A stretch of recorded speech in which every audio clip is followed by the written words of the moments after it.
Hey, Shalom Akim, giving all praises, honor, and glorification to Yahweh, Bahasham, Yahweh Shai, Bahasham Kodash, that belongs to the apostles, bishops, and elders of Great Millstone, who rule well and teach well, and Shalom to the elect. This is from the book of Sirach, chapter 14, and verse 5. It reads, He that is evil to himself, to whom will he be good? He shall not take pleasure in his goods. All right. So I'm gonna read from I'm gonna read an excerpt from this book called The Black Jacobins, which goes into the revolution of the so-called Haitians led by Toussaint Louverture. We know the so-called Haitians are actually Levites, and their revolution at the Domingo.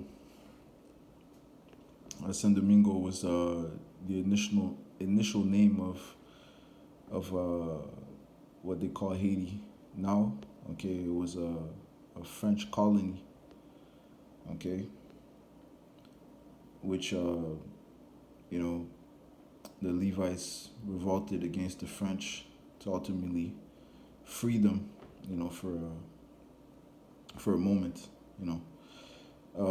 So, like I said, this excerpt is really just to focus on this devil Esau Edom and how he truly has a reprobate mind.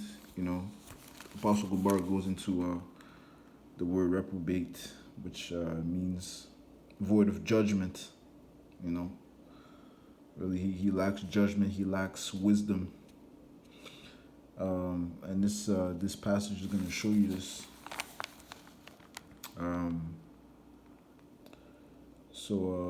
Yeah, let's read. This is from page 38. In fact,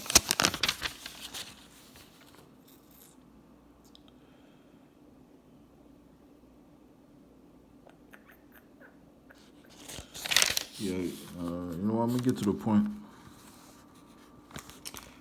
Goes into the mulattoes, which were most of them children of so-called white man Edomites and Israelite so-called black women. Okay, so this is how they were treated. It says they were excluded from the naval and military departments, from the practice of law, medicine, and divinity, and all public offices of places of trust. A white man could trespass on the mulatto's property, seduce his wife or daughter, insult him in any way he chose, certain that at any hint of resentment or revenge, all the whites and the government would rush out ready to lynch. All right, this was going on in Haiti. Okay, in legal actions, the decision nearly always went against the mulattoes, and to terrorize them into submission, a free man of color who struck a white man, whatever his station in life, was to have his right arm cut off. Okay, now once again, those are a lot of these mulattoes were actually tares, meaning they were the seed of Edomite men. Okay, which laid with so-called black women. Okay, and this is how they treated their own seed. Why? Because of the color of their skin. Okay, which proves once again that Esau is truly the reprobate. Okay. All right, void of judgment. It reads on, by some fortunate chance, the amount of property that they could hold was not, as in the English islands, limited.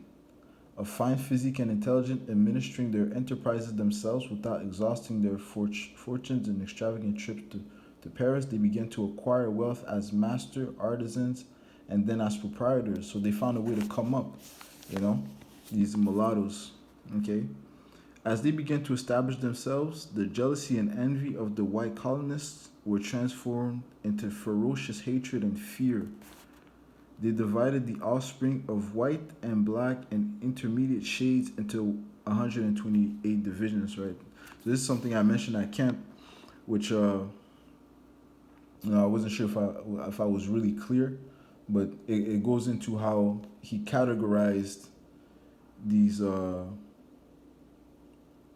his seed his children, and the mulattoes. How they categorize the mulattoes based on their shade color. Okay, it says they divided the offspring on white and black and intermediate shades into 128 divisions. Okay, 128 divisions. The true mulatto was the child of the pure black and the pure white. Okay, that's the true mulatto. Okay, the son of a pure black and a pure white. Okay, mostly a Edomite man and a Israelite woman, a so-called black woman. Okay, it says the child of the white and the mulatto woman was a quarteran with 96 parts white and 32 parts black. But the quarteran could be produced by the white and the mahabu in the proportion of 88 to 40, or by the white and the sakatra in the proportion of 72 to 56, and so on through the 128 varieties. All right, so mahabu goes into another class of a mixture, same with sakatra, because you also have mulattoes dealing with Israelite so-called blacks, okay? And you had let me just give the definition of mahabu,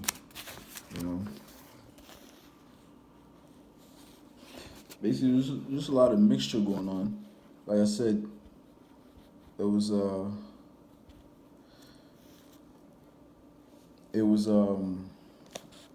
mostly Edomite men dealing with so-called black women. Okay, let's see. I just had that.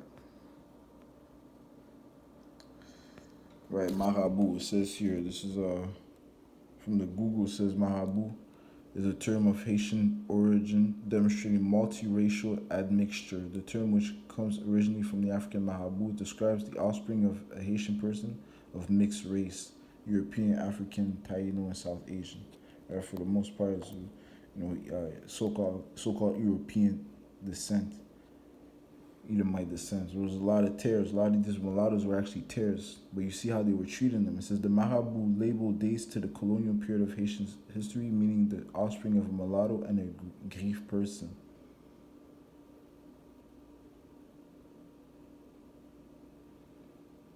Okay.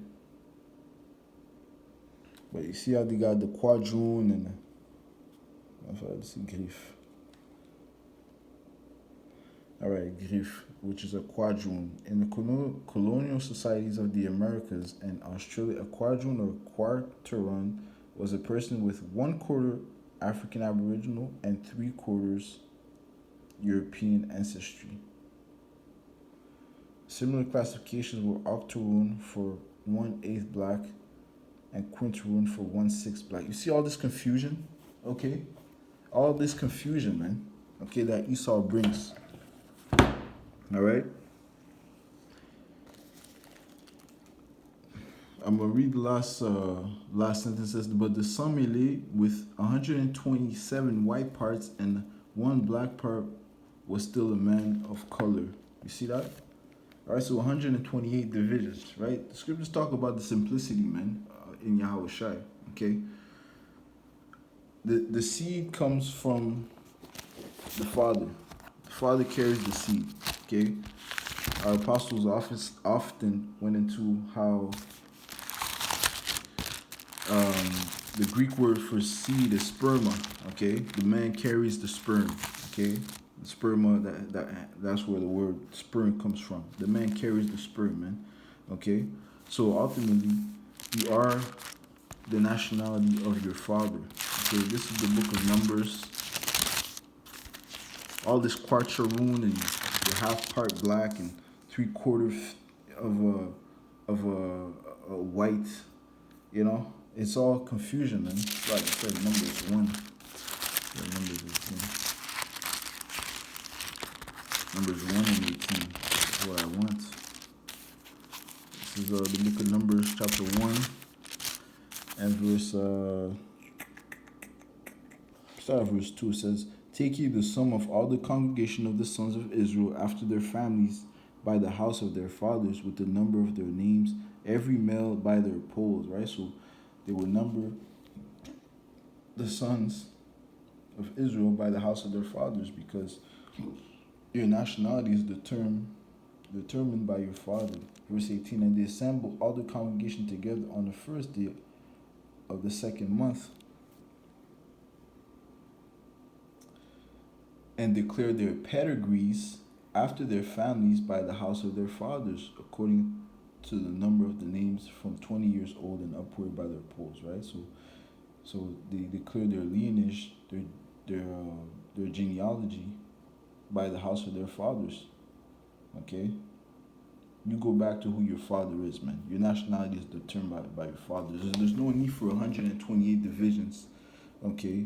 Or it says 96 parts white and 32 parts black, but the quadrillion could be produced by the white and the mahabu. It's all confusion, okay? It's all confusion, okay? That's why see Esau is the true reprobate man. He doesn't understand that who he was oppressing, who he was allowing. Listen, it says here, who he was allowing others to trespass. Let's say his son's property. This is his son. He had a mulatto. His son was a mulatto. Anybody could trespass his son's property, seduce his wife or daughter, insult him in any way he chose, certain that any hint of resentment or revenge, all the whites and the government will rush out ready to lynch. They'll be ready to lynch one of theirs, man. Okay, because these are terrorists, man. A lot of them were terrorists. I'll say that. Okay, those mulattoes, man. Once again, they are of the seed of Esau, man, because the father carries the seed, and he just planted his seed in the woman. Okay. But what comes out? Well, the seed of the father, man. Okay, the fruit of the father, which is the Edomite. Back to Sirach 14:5, it says, "He that is evil to himself, to whom will he be good? He shall not take pleasure in his goods." Right? So he's evil to himself, man. Okay, if you're evil to himself, to your own, to who will you be good, man? You're basing your judgment on people's skin color, man. Let me see. The book of Job.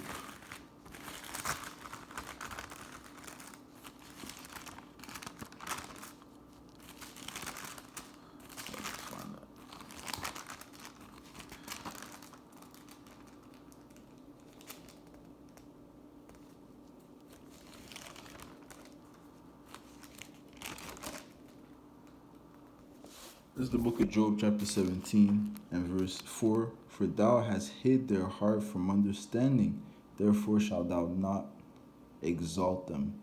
Okay? The Lord has hid their heart, their mind, from understanding. Whose mind? These Edomites. Okay? Therefore shalt thou not exalt them. Right? Their triumphing was just for a moment. Okay? And they're about to come down. Man. Okay? People like this cannot rule, okay? All right. That's why Esau is compared as he's likened unto a child, okay?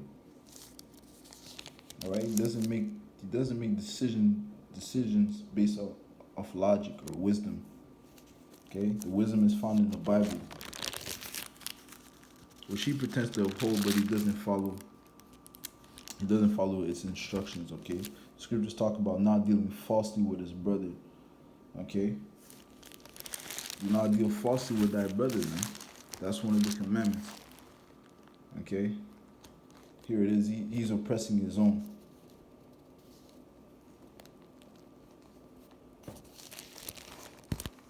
Scripture said that they shall make war one with another, but let me see. I don't know the precept in mind. If not, I'm just gonna close up.